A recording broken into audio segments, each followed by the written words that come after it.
Does the next Battlefield need a Battle Royale in order to stay relevant? Well, the answer to that is no. Thanks for coming to my TED Talk.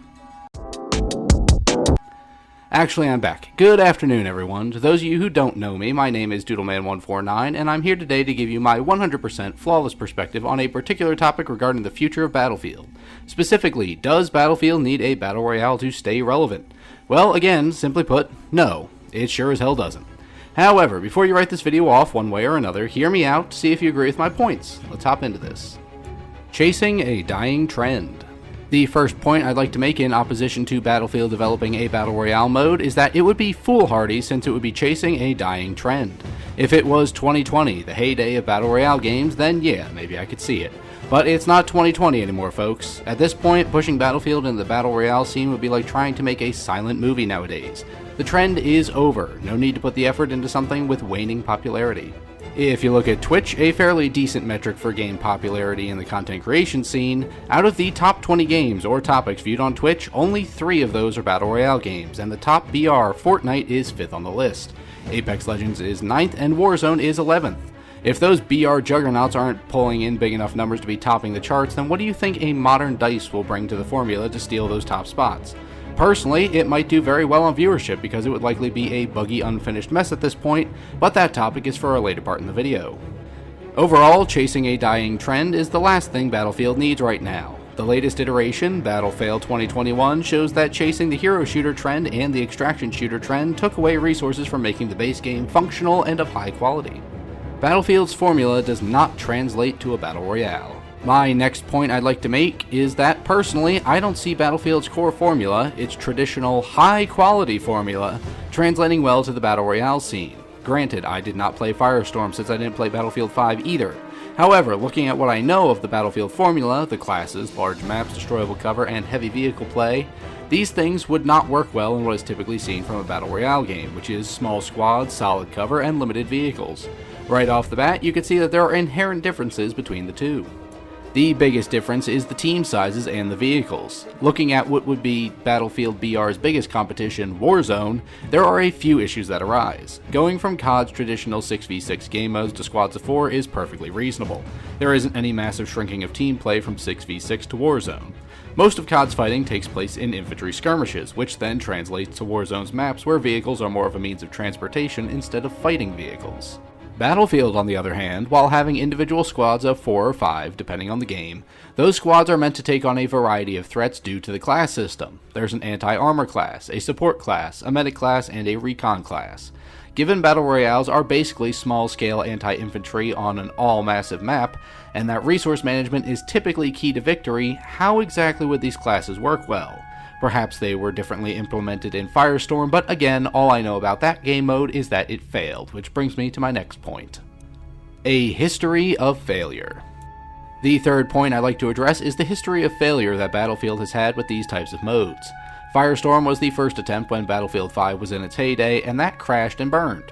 Hazard Zone may not exactly be a BR, but it's an extraction shooter which also has BR elements to it. When was the last time you had fun playing Hazard Zone, or even knew that it was a thing? Exactly. Firestorm had a unique problem in that it was behind a paywall, much like Hazard Zone. However, even the Battlefield players who bought those games did not give the modes enough life to sustain them. This shows two things: either BR players are all free-to-play gamers, or Battlefield fans, the people who should be the focus of a Battlefield game, did not want or care for them. You can't even blame the timing of Firestorm's release on the game's failure, because Firestorm preceded Warzone and it failed hard. So, even right in the middle of the BR craze, Battlefield couldn't do it. If that doesn't speak volumes about the historical quality of Battlefield BRs, then I don't know what will.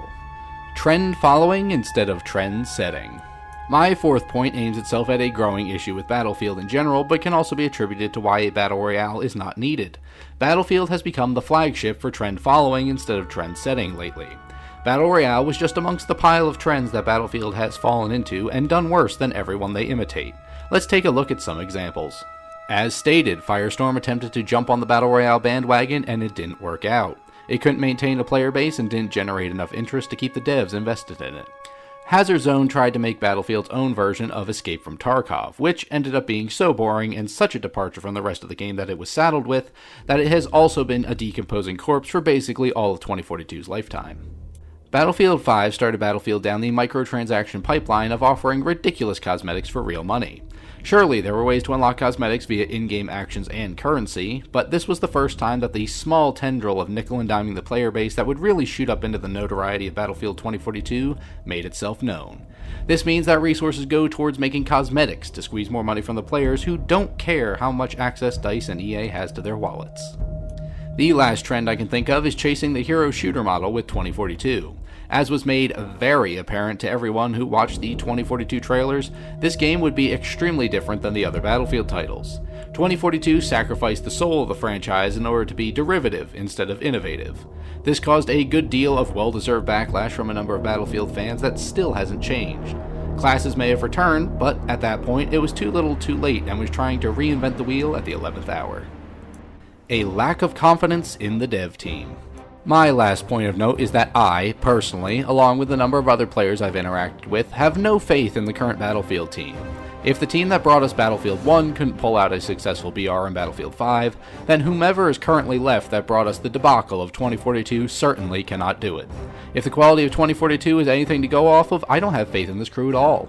2042 is notably better than it was at launch because, well, it would have been nigh impossible for it to be worse. However, a polished turd is still crap. I think many of the game's fans have a sort of skewed perception on the game because of the disastrous launch. By starting at such a low point, the subpar state of the game currently looks like the best thing since sliced bread. It's improved a lot, but it's still worse than any other Battlefield game. Having recently gone back to Battlefield 1 and even some Battlefield 4, the differences are just so apparent that it's laughable. If people were brave enough to go back and pick up the good old Battlefield titles, they'd see just how low 2042 still sits on the totem pole.